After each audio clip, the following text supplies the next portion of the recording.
don't mind if I cross my legs. No, please. My brains… my brains don't work if I don't cross my legs. Your brain doesn't work if it… Yeah. Yeah, all right.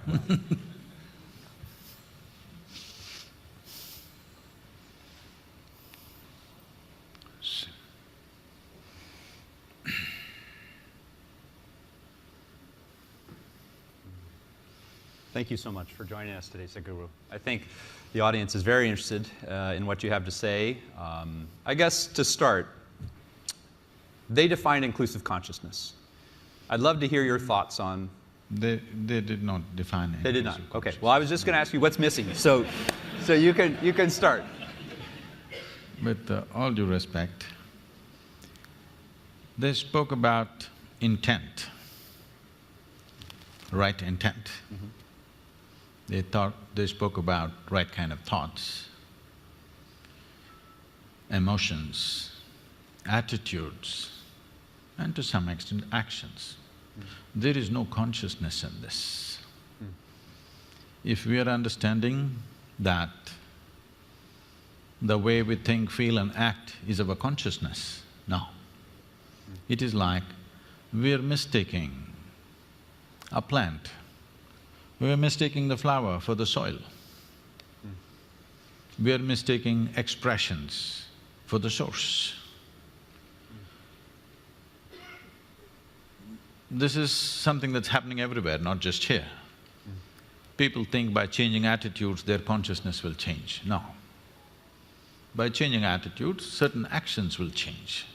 Yes, positive, beneficial, but it is not truly transformative. Change will happen, transformation will not happen. If I have to define a distinction between change and transformation, change means the residue of the past will still remain.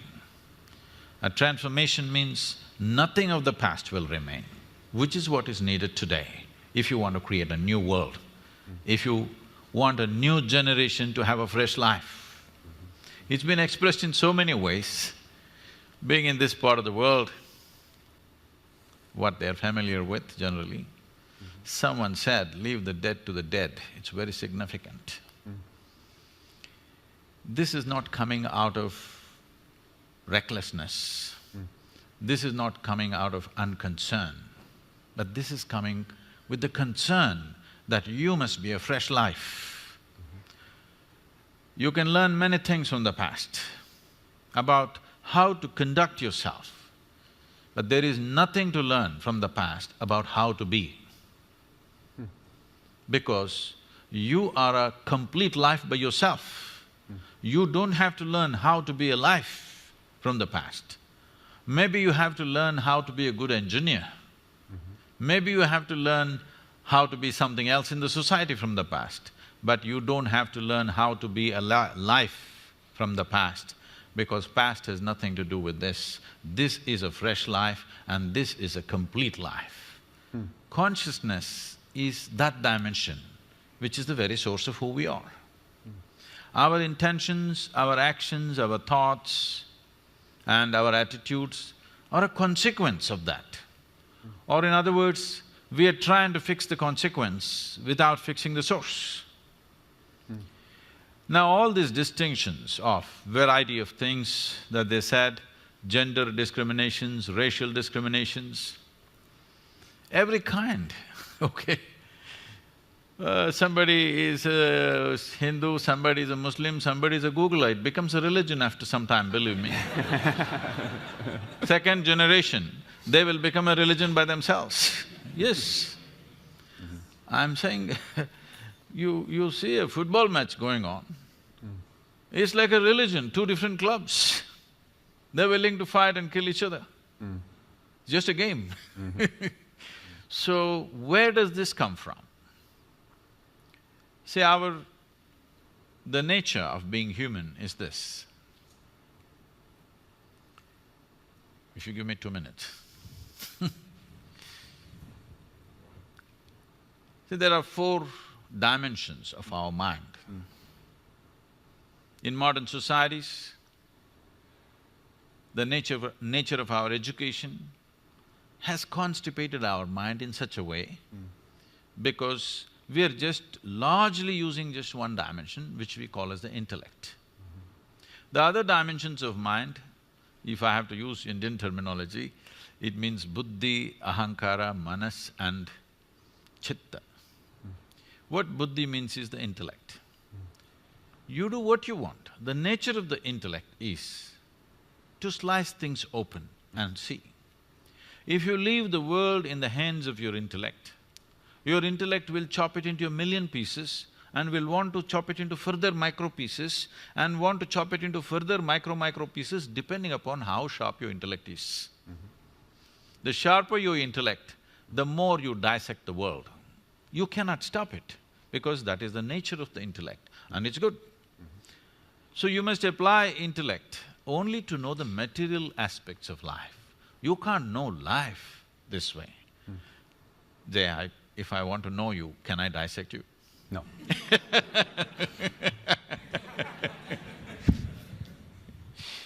So, but if I want to know… if a doctor wants to know some aspect of you materially, what's wrong with you, he will take a biopsy and in a way, he opens it up and looks at it. It's okay on that level. But I can't know you as a person by dissecting you. I can't know you as a life by dissecting you. I can know a part of your body, maybe. Similarly, I can know parts of the world to make use of it, but I can't know life as such. So intellect has been over-eulogized. In the last 150 years, this is a European impact on the rest of the world, where we think our thought is supreme. Someone went to the extent of saying, I think so I exist or whatever. I want to ask all of you a simple question. Tell me, is it because we exist we may think? Or is it because we think we exist? Which way is it? Hello? Because we exist, we may think. Because people are in such a state of mental diarrhea all the time, non-stop it's going on, they think it's more of an existence than existence. But my head is all the time empty unless I want to think about something. So I know thought is not necessary, I can just live here without the thought. When I want, I will think, otherwise I'll keep quiet. Just like my hand, if I want, I use it, otherwise I keep it here.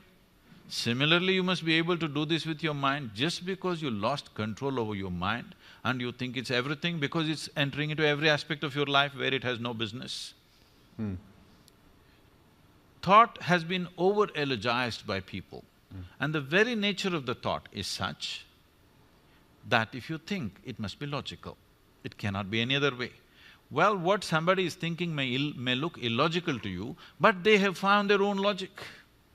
The most extreme person that you have met, within himself or herself, they have their own logic, isn't it so? They are not speaking illogically as far as they are concerned. They have found their own kind of logic. Logic means it needs two. Logic means it needs division. Now, with logically you're trying to arrive at inclusive consciousness, it's not going to happen. Because you're using a knife to stitch, this is not going to work. If you use a knife to cut, it's efficient. You use a knife to stitch things together, you'll only tear it up further.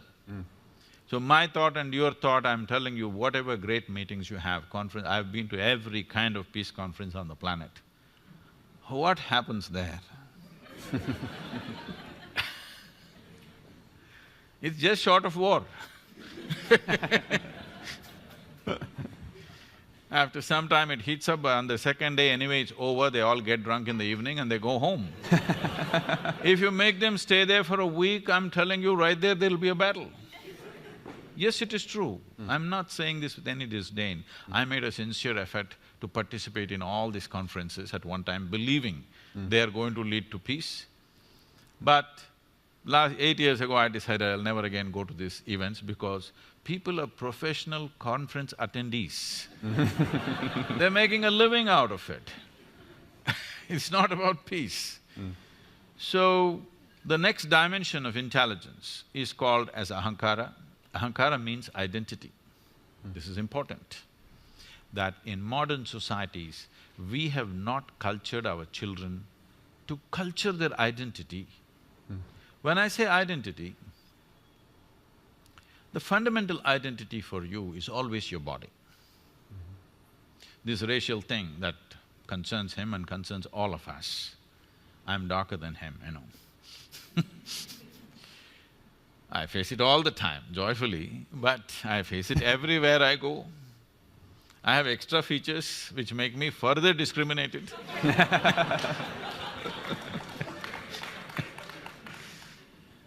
But our first identity is with the body. When we identified with the body, the color of the skin also becomes part of it. Why do we identify with the body? Because our experience is limited to this. If you say me, you mean this, isn't it? Because your experience of life is limited to this, naturally you're identified with this and this is you and this is how you look. Somebody looks so different, whether in gender or because of race or because of maybe just fashion. Who knows what makes them different? But suddenly, this is me, that's you, it's established. But we sit here in this hall, whatever the color of our skin, whatever our religion, whatever our gender, we are inhaling and exhaling the same air. But we have no issue. Body has no problem. But the identity has a problem. You're identified with something. We have not cultured our children right from an early age that your identity should be universal. This is something in India, traditionally, before you start education for a child, there's something called as Vidyarambham, where the first chant that they must do is that my identification with the entire cosmos. Without this, you should not give education to a child, that is the understanding. Because education is seen as an empowerment. You should not empower a person who has limited identifications. Because it doesn't matter whether it's of individual nature or of family or of community or race, religion, nation, it doesn't matter. Once you have limited identity, you will cause disharmony, you will cause cruel things, thinking you're doing the right thing. I know the debate, the source of… the debate always goes to ISIS and things like this. I want you to understand this. These people, looking at their actions, you may be sitting here, I know I'm getting into a minefield. Sitting here, all of us think these are horrible people. But you must understand this, they believe they are doing the greatest thing that a human being can do. They're working for God. There can be no better employer.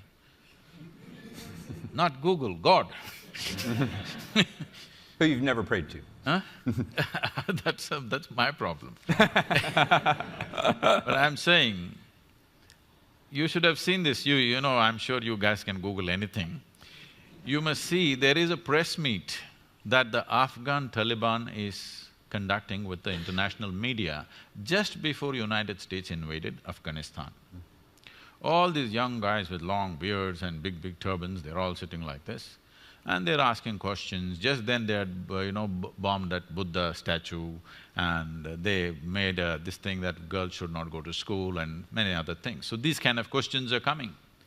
Whatever you ask them, they say, in our book, in our holy book, our prophet, our God said this, we're just doing that. I was just watching these guys, I had tears in my eyes. These are wonderful guys. These are guys who are willing to die for what they believe in. But they've been screwed up by the scriptures. Yes, these are wonderful people who are willing to die for what they think is right, all right? A man who's willing to die for what he thinks is right is a great man, but look at the consequence. Simply because of limited identity. So this ahankara, this identity is what wields the intellect. If you hold the right identity, from an early age, if it's brought into us that your identity is with the entire cosmos, because nothing happens here without everything's involvement in you. We are sitting on this round planet which is spinning and moving at a great speed in the middle of nowhere. You don't know where it begins, where it ends, this thing. And look at us sitting here and talking. How many forces in the existence are keeping you and me in place on this chair? So there is no way we can exist without the involvement of all this. But talking about this intellectually is not going to help, because if you try to understand intellectually, you're using a knife, further you will divide. So there is another dimension of intelligence within you which can make you come to an experience of this. The next dimension of intelligence is called as manas. Manas means it's a huge silo of memory. There are 8 types of memory in this. I'll just name them, I'll not go into this. These 8 types of memory are referred to as elemental memory, atomic memory, evolutionary memory, karmic memory, sensory memory, and in the karmic memory there are 2 types. One is called sanchita and prarabdha. There is a bank of memory which determines the very shape and size of your body. There's another one which is right now in play. So 2 dimensions of karmic memory. Inarticulate memory, that there is memory but you can never articulate, but it's finding expression. When you see a chair, you know this is where you should sit, not there. You didn't think about it because there is a memory in you that this is where you must sit. When you see a glass, you know this is how you must hold. This is not simple. Without this knowledge, you cannot do this. There is an enormous memory which allows you to do almost everything automatically, because an inarticulate memory is constantly in action. And there is articulate memory which is very minuscule part of your memory. The next dimension of intelligence is most important. This is called as chitta. This is an intelligence without an iota of memory in it, unsullied by memory. See, memory means a boundary. You guys are always dealing with information. Today you're in technology. I think memory does not mean what's here, memory means all over the place. Memory is a boundary. What I know is always a boundary. What I do not know is a limitless possibility, isn't it? We have misunderstood the power of ignorance. Our knowledge is always bound within boundaries. Our ignorance is boundless. So always in the yogic system, we identified with our ignorance, never with our knowledge. This is something we must do in a technology company, because that's where the possibility is. That is where the new terrain is, in your ignorance, not in your knowledge. So, chitta is unsullied by memory, it's just pure intelligence. Right now, if you eat an apple, it turns into a human being. You cannot do it with your brains. Even your brains were created by what you eat, isn't it? There is an intelligence here which is capable of transforming anything to this, because it is making use of the memory in the manas and making this happen. But the most important dimension of your intelligence is chitta. In today's education systems, in today's social conditions, there is no effort to dip into deeper dimensions of our intelligence. We're just too enamored with our own intellect and now using this knife to stitch everything. Well, you should know that even at Google, when we interview people, we have something called GCA that we look for, which is general cognitive ability. I suppose that would fall into that intellect dimension. Most of us weren't raised where we were told from an early age to identify with the cosmos. So is there any hope for us, or are we lost? See, identifying with the cosmos is just another thought. As a thought, it doesn't do much, it makes people little airy-brained and they'll start acting funny. You become new agey, you know, I love the cosmos. It's very easy to love the cosmos because it's not here with you. You got to love somebody next to you, there's lots of problems. See, this wanting to set up boundaries, the instinct of wanting to set up boundaries is so deep. You see a dog peeing all over the place, not because he has some urinary problem. He's building a kingdom, you know? It's a pea kingdom, but it's a kingdom, all right?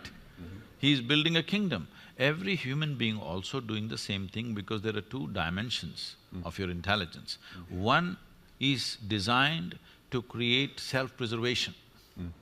One aspect of your intelligence is designed for self-preservation, which is your intellect. The chitta, that dimension of the intelligence is designed to make you expand. Once you have come as a human being, this is your issue fundamentally. Whoever you are, whatever you are right now in your life, you want to be something more. If that something more happens, you want to be something more. If that something more happens, you want to be something more. I'm sure you guys want to set up Google Maps for Mars. Yes, if that happens for the entire universe, if it's possible. Because this is the nature of being human. There is one dimension which always wants to expand, another dimension which always wants to build walls. You build a wall, you feel safe, after 2 days you understand the walls of self-preservation are also the walls of self-imprisonment. You want to break it? You break it and you put a new wall there and you think this is great, this is freedom. After some time you feel that's not it and you want to expand it. These two dimensions are not opposing each other, they're not diametrically opposite to each other. They're complementary. There is only one thing about you which needs preservation, that's your physicality. This body must be preserved, because if you break it, you can't fix it. Everything else in you right now, suppose I take out all your thoughts, all your emotions, all your ideas, all your philosophies, all your belief systems and thrash them right here, break them into pieces. You can come up with fresh thoughts, fresh emotions, fresh belief systems, fresh philosophies, just like that. So all those must be every day put into the… what do you call them? The shredder. You must have a pulverizer, because shredder means they'll go again, pick it up and fix it. You must have a pulverizer for yourself before you go to bed. Today's ideas, today's thoughts, today's belief systems, today's experiences, you must leave the dead to the dead. Let me challenge that, because I thought something that Pavni said was very interesting. And she said almost the wound becomes the healer, or sometimes you hear the wounded become the healer. So you can take some of that. Can't you not transform some of those things that have been difficult and use that energy, use your intellect to do something for good? See, the experience of life can cause two things. All this is nice when small things happen. When really major things happen to you, the wounds are so big for people, they don't heal in a lifetime, many of them, okay? So, the choice is just this, the experience of life, whatever happens to us, you can either make it into your wound or into wisdom. You can either become wise or you can become wounded. If you become wise, you will become a solution. If you become wounded, you will also become one more problem. It's a choice we have.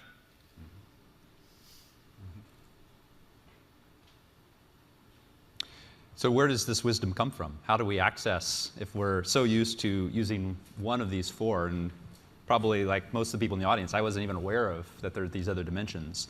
What's a starting point? What's a way to access beyond the intellect? See, it's like this. Right now there is water in this glass. This is definitely not you, yes? Yes. But if you drink it, it becomes you. What is it that you did with this water, that something that's not you became you? When you say inclusiveness, this is all you're talking about. Something that is not you, you want to make it a part of you in some way, isn't it?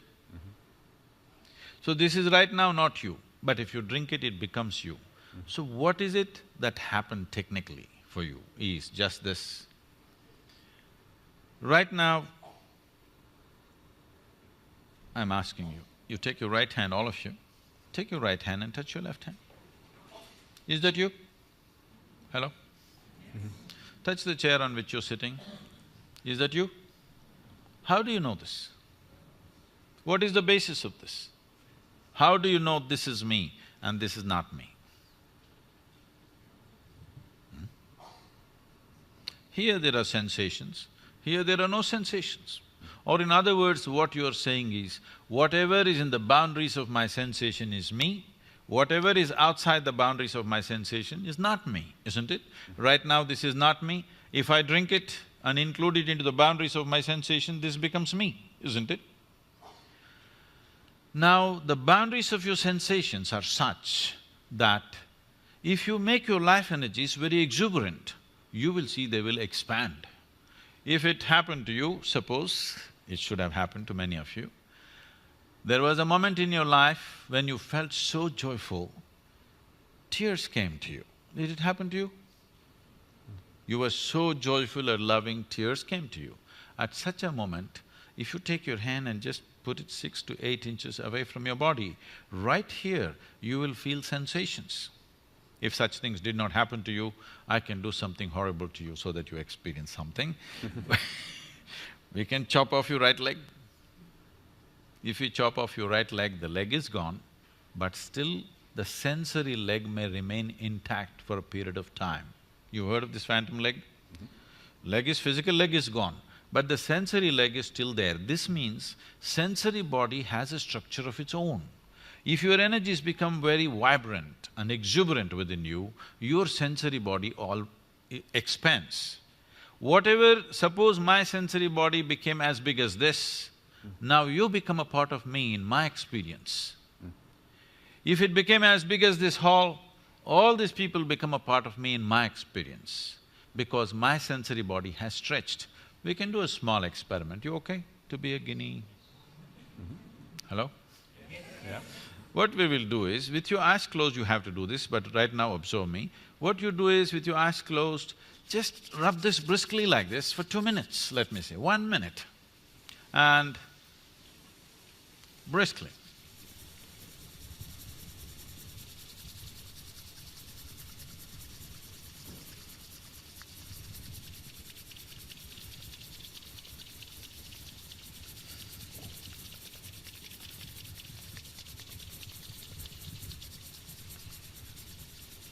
Okay, keep your eyes closed and just hold your palms 3 to 4 inches away from each other with your eyes closed.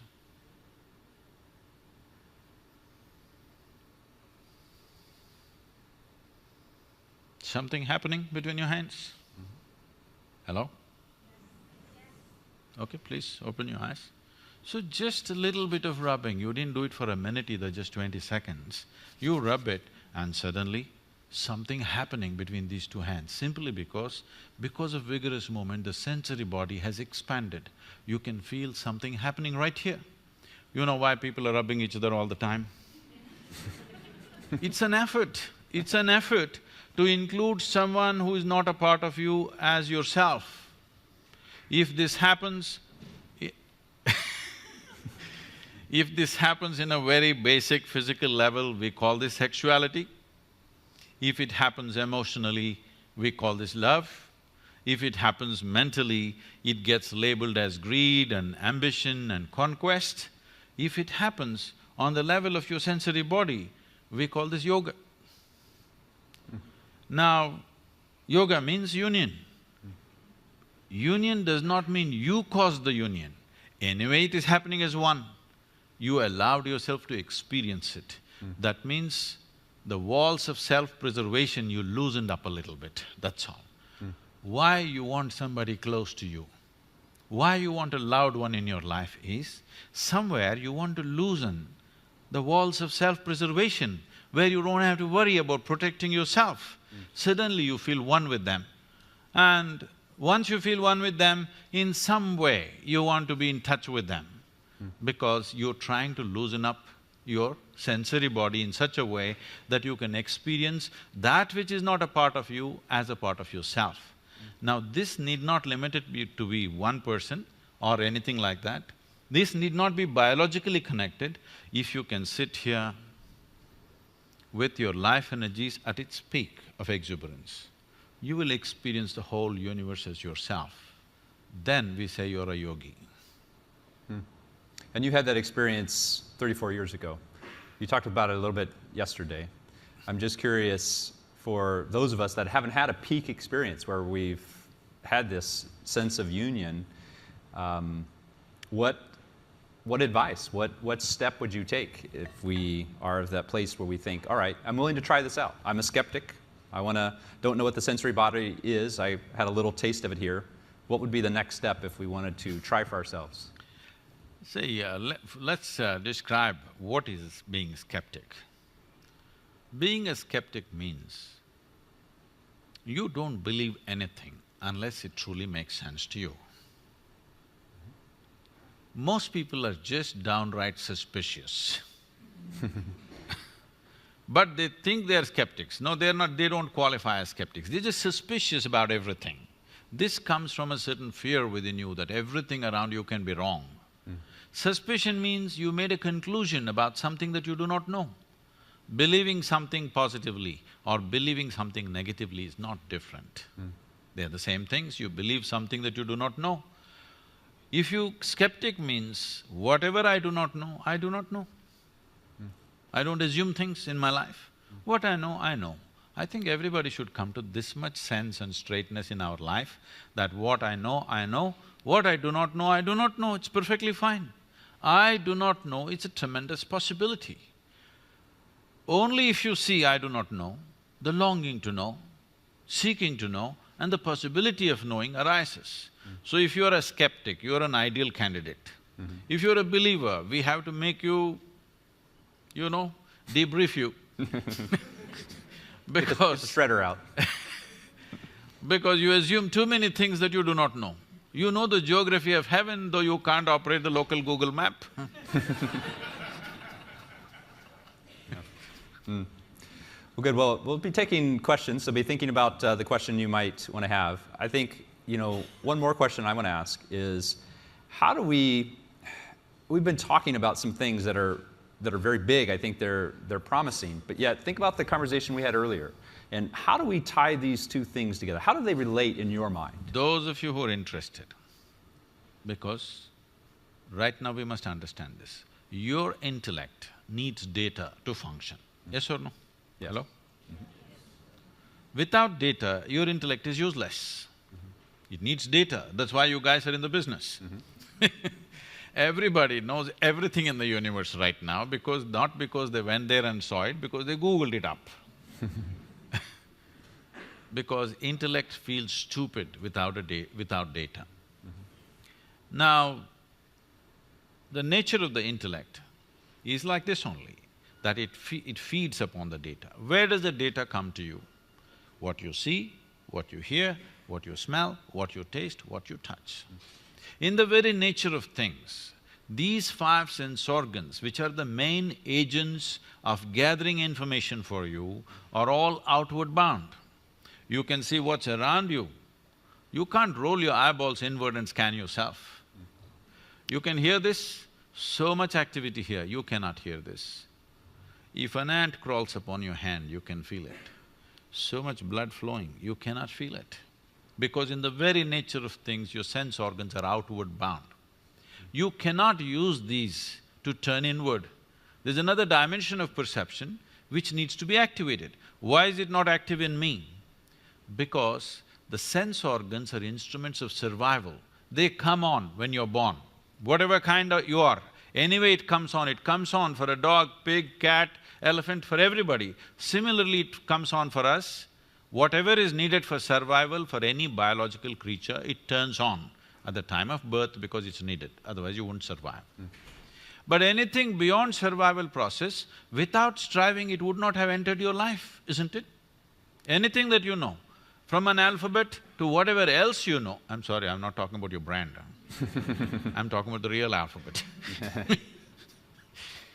Anything that you know, from reading to writing to using a computer or singing a song or whatever, you know these things with certain striving. I want you to remember when you're 3, 4 years of age, that damn A, how complicated it was. As if it was not enough, there were 2 versions of it which freaked the hell out of you. Today you can write with your eyes closed.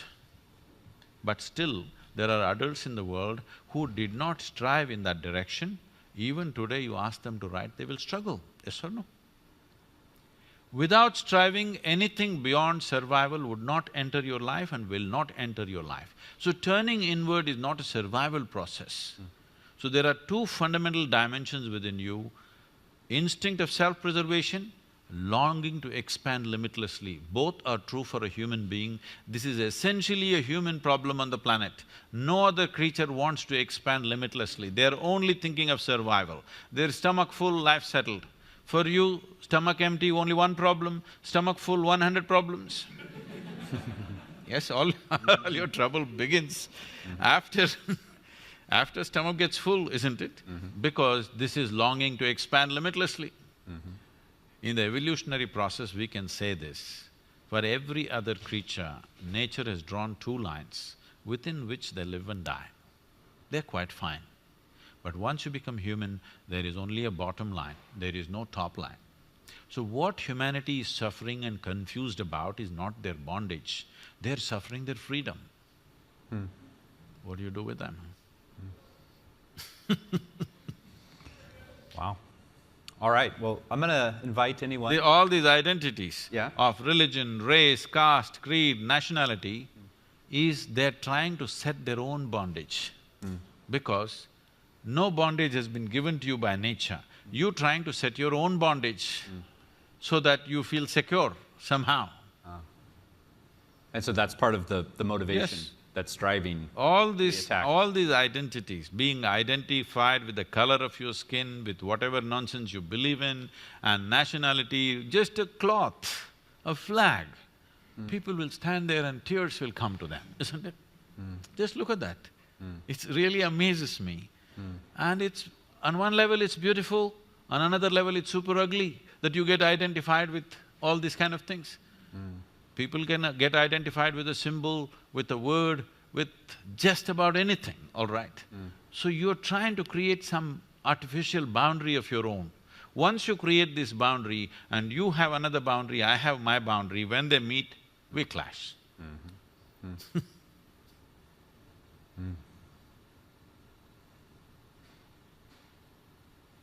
So if you have a question, please go ahead and come to the mic. And again, we're trying to think about this topic of inclusive consciousness. You've heard a lot of things shared from our VPs and also from this conversation, so let's hear what's on your mind based on all this. Over here. Okay. Hello. So I'm involved in organizing a peace conference in India, and it's a very grassroots-led effort, so no politicians, thank God. And I found it interesting that you said you stopped attending peace conferences. So I'd love to hear from you any advice on what we should do or what we should avoid to make this small effort a success for the people who are attending. See, when you say, no politicians, thank God, you're just not attending to the source of problems.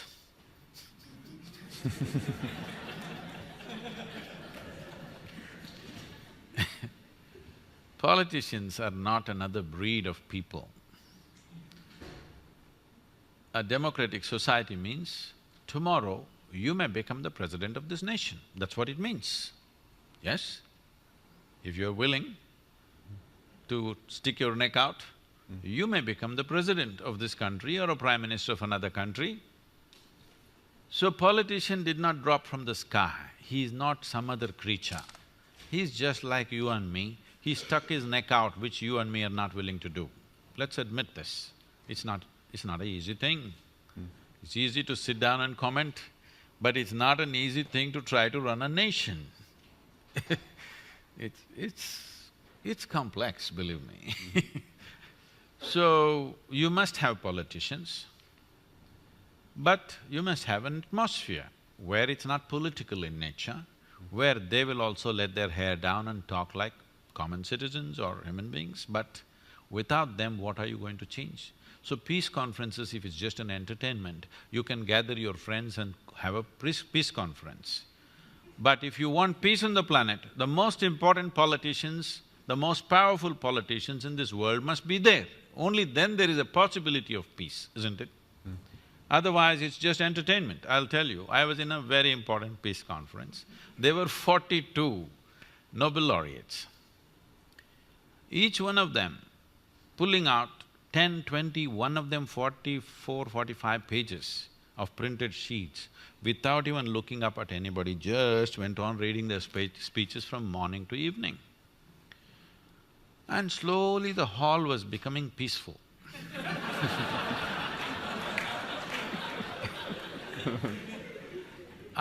In one afternoon, the second day afternoon, I'm sitting right here in the front row and I look around, literally everybody has fallen asleep except the security man who's standing there and me, the idiot, who is sitting up there and believing there's going to be world peace because of this conference and sitting up there alert, listening to every word.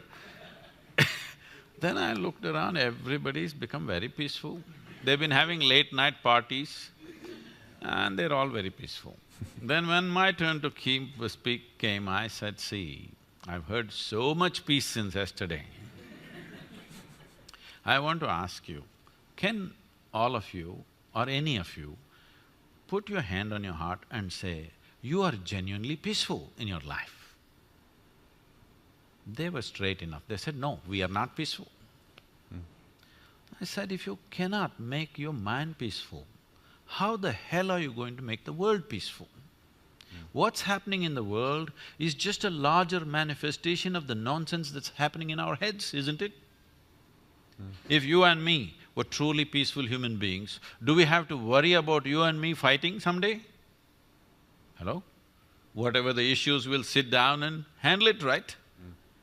Because there is violence in us, now we have to have a boundary. Here there's a barricade. Just in case I get violent or you get violent.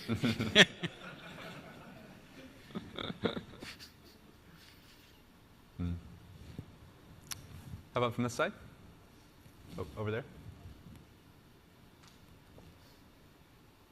Hi, just a very basic question. You mentioned that before we start education of our children, we should try and make sure that their identity is the cosmos.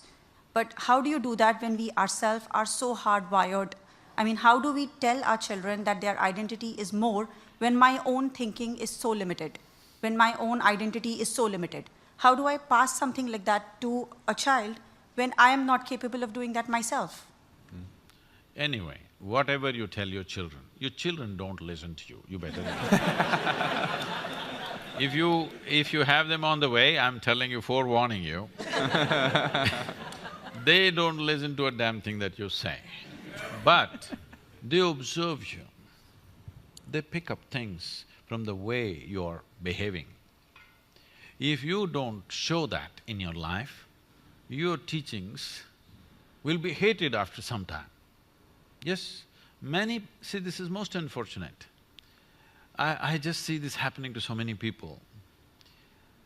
When they have a child, these parents, they did everything possible to the child, they thought this is their life. Not just changing diapers, so many things, everything possible. They thought they're living for this person. As this person becomes bigger, and in their over-concern about how this child should be, trying to teach him the best things in the universe, which is not true in their lives, slowly you see by the time he becomes a teenager, he avoids them. If he wants to share something, if he wants to listen to some sense, he goes to his friends, never to his parents.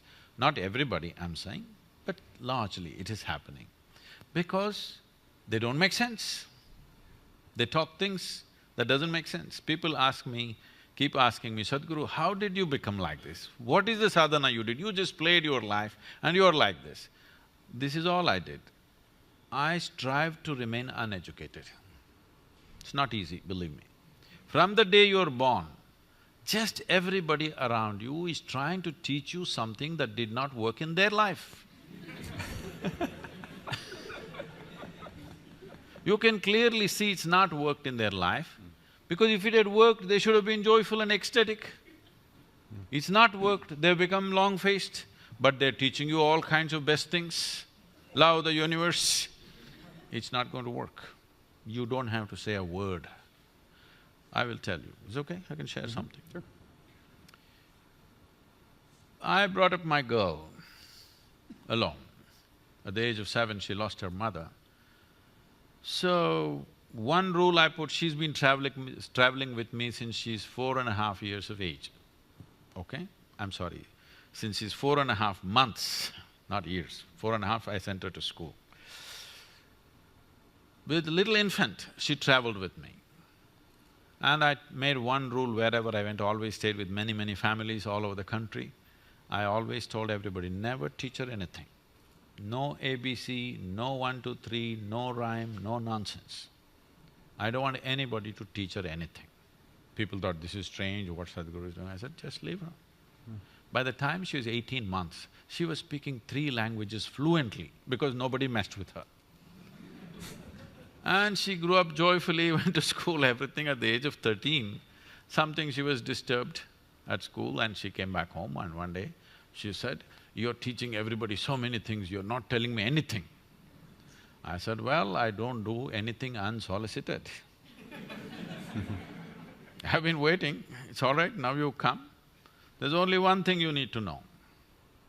I said, never look up to anybody. She looked at me, what about you kind of thing in her face. I said, not even me.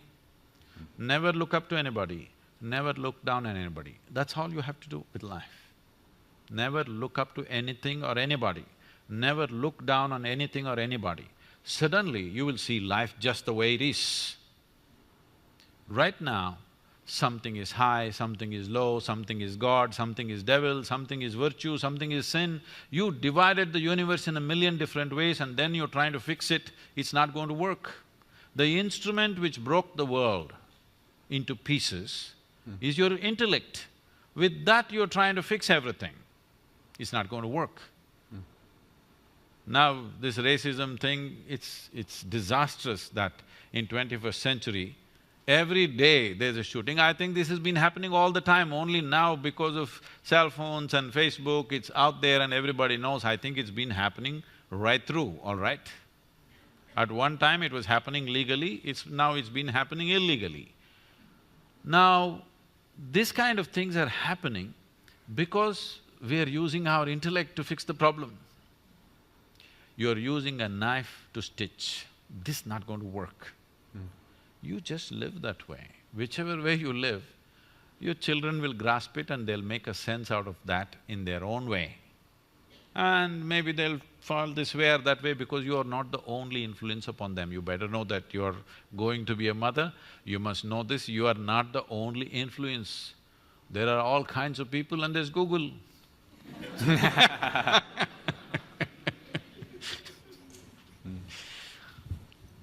Sadhguru, you talked about identity and inclusive consciousness. So I want to know, let's say like you talked about the sensory body and feeling that everyone is part of you kind of thing.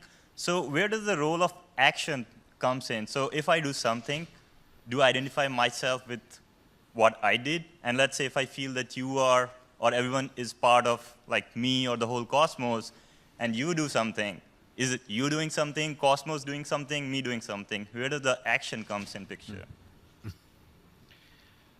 See, this is the beauty of our existence.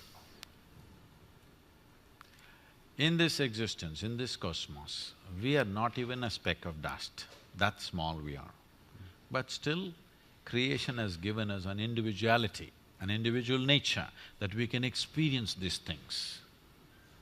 But countless number of people who lived on this planet before you and me came, where are they? They're all topsoil. They've become part of the earth, isn't it? So, if you get it from me today, you can transform your life, that really everything is a part of you and you are a part of everything, not as a thought, but experientially. If you can experience everything around you as you experience the 5, 10 fingers of your hands, then you will see life becomes tremendously beautiful. Otherwise, anyway, one day you'll get it from the maggots, but it'll be a bit too late lesson, but everybody will get it one day, isn't it? Hello? When people bury us, we're going to get the point that we are part of the earth. Right now, if we get it, we can live sensibly. So, this must come from an experience. If you come from a thought, again you're thinking, how is inclusiveness and individuality existing at the same time? That is the beauty of this existence. It is the filth which has become the flower, isn't it? Yes or no? It is the filth which has become the flower. If in your mind filth is different, flower is different, but in existence filth and flower are same. They're not different. just different ways of existing. For your nose, filth doesn't feel good. But if you were a pig, you would like the filth. Nothing wrong with that, because it's the same thing. It's the same thing or no?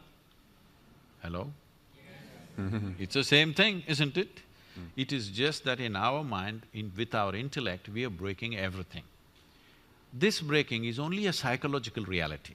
This is not existentially true. See, we started a huge movement called Project Green Hands. I think something little bit was there in this.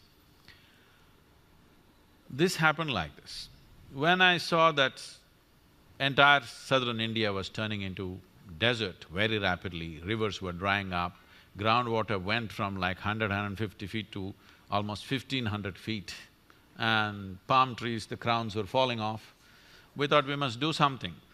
Then I did this to them. One day I called, I went to a small village and called for people. About 5,000 people turned up. So I made them, it's around 11 o'clock in the morning. The weather is not like this in southern India. It's hot summer sun. I made them sit there. Close by, there were about 5 rain trees, 3 of them really large ones. You seen rain trees? Some of them can be as large as an acre, its shade. So 3 of them are really large ones, 2 of them were medium-sized ones. Very attractive, I would love to be under those trees, but I made them sit here in hot sun. And I went on talking, stretching the talk, telling them stories, telling them jokes. They were all very enthusiastic in the beginning, slowly. If you're walking around, you won't feel the sun. If you just sit under the sun, it just really gets you.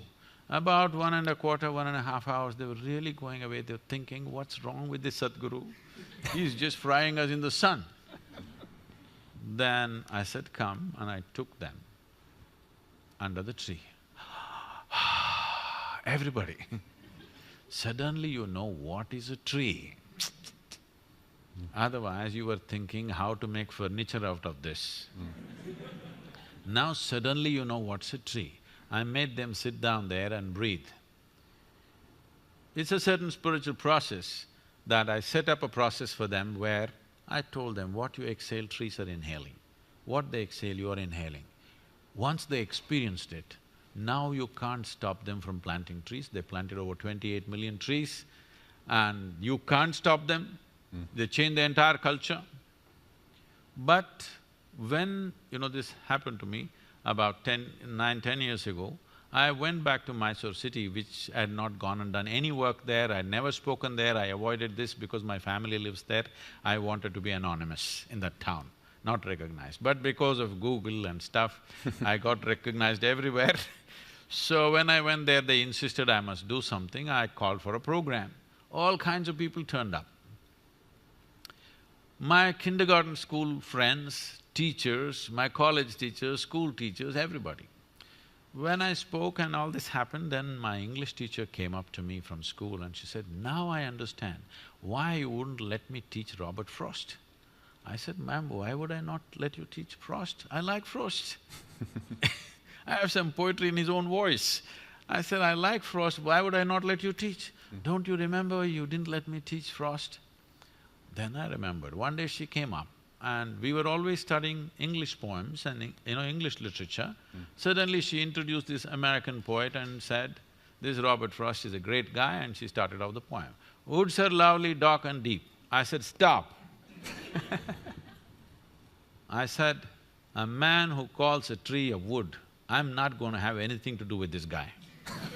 She said, no, no, Robert Frost is a great… I don't care who the hell he is. He calls tree a wood. I'm not going to listen to that guy, I didn't let her teach. We chose Longfellow instead of Frost because I didn't let her teach Frost that year. So, I'm saying if you call a tree a wood, it's a commodity. This water, this earth that you walk upon, the people that you see, these are not commodities, this is life, isn't it? The air that you breathe, the water that you drink, the soil that you walk upon, the trees that you sit under, everything else in this world is life and life-making material for you. If you forget this, you will treat it as commodity. If you experience this, that this is actually what is making your life, then you will see the most fantastic thing about this universe is everything is one but everything is separate at the same time. That's what gives us an experience. That's why I can sit here and talk to you, otherwise how to talk to you? Wonderful. Maybe one more question? Hi, Sadhguru, thank you for coming. So for me, one way to achieve inclusiveness is to see other people as ourselves. For example, right now, I know for sure that you exist within me, because your voice happens within my head, your image… No. If voices are happening within your head, it means something else. So your image happens within me because it reflects through my eyes. You mean to say you have nightmares every day? Well, my point is, I see you within me. That's I know for sure. But I wonder whether you see me within you as well. And if you answer yes or no, then that may be a belief, because how do I know it's true?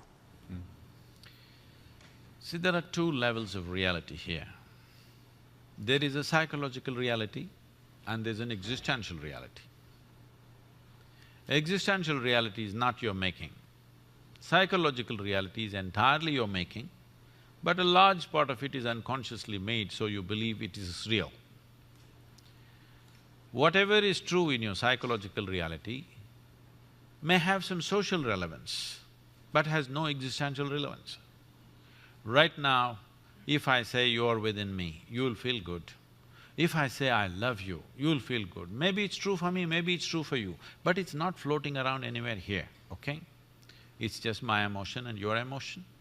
Yes, it is nice that our emotions are sweet, our thoughts are sweet, our actions are sweet, it's wonderful if it is so. But it has only psychological and social relevance. It has no existential relevance. If you want to know life, you have to step out of this bubble called psychological reality and step into existential reality. Then only you have a taste of life. Otherwise, you are just a bundle of thoughts, emotions, ideas, opinions, and now I'm there in the… in all that. So, what I would tell all of you is, instead of thinking about it, instead of analyzing it, an experiential dimension has to happen. If you're willing to dedicate 28 to 30 hours of focused time, we will give you tools with which you can make this happen for yourself. This is not some empty talk, this has happened to millions of people. This has worked. And I must tell you, first 21 years of my work, as a rule, I never appeared in the media. Of course, I didn't have a website. Never put up one poster or banner or even a brochure. Only by word of mouth, millions of people came. Obviously, it must have worked for them to bring their family and friends. And now I'm not promising any miracle. I'm not taking you to heaven. I'm telling you the source of all your problems is you, not somebody else. I'm saying it's hard talk. It is not some miraculous promise of going to heaven, some la-la land is there and everything will be fine for you. No. In spite of that, people came because they saw the transformation within themselves and people around them had to come. There was no other way. So I'm saying, this is a technology of well-being. We are handling our external well-being in a scientific way through many means of technology. Why is it that we are so crippled when it comes to our interiority? We are trying to handle it through our emotions, we are trying to handle it through our philosophies, we are trying to handle it through our ideologies and belief systems. No, it's time you approach this human mechanism in a scientific manner. How to make this into a full-fledged possibility? See, every life in this world is only trying to become a full-fledged life. Whether it's a worm or an insect or a bird or an animal or a tree, all they're striving for is to become full-fledged. But we know what is a full-fledged worm, we know what is a full-fledged insect, we know what is full-fledged everything. but we do not know what is a full-fledged human being, because even if I make you the king or queen of this planet tomorrow, still you will aspire for the stars. Because there is something within you which is longing to become infinite. If you're longing for infinite, you can't go about conquering space, it's not going to get you there. The finiteness to you has come to you only because your identification with your physicality, because the nature of physicality is a defined boundary. Without a defined boundary, there is no physical nature. But is it true that this physical body you slowly accumulated? Is it true? Or were you born like this? You accumulated this? What you accumulate can be yours, it can never ever be you. Or in other words, you are living your life without experiencing the life that you are even for a moment. Your entire involvement is with your physiology and psychology. Each time it changes that you experience the life that you are. This life that you are doesn't come with boundaries, it's only the body. It is boundaries and you must stick to the boundaries. It's very important, don't expand it too much. Thank you very much. Thank you so much, Sadhguru. Thank you. Thank you all.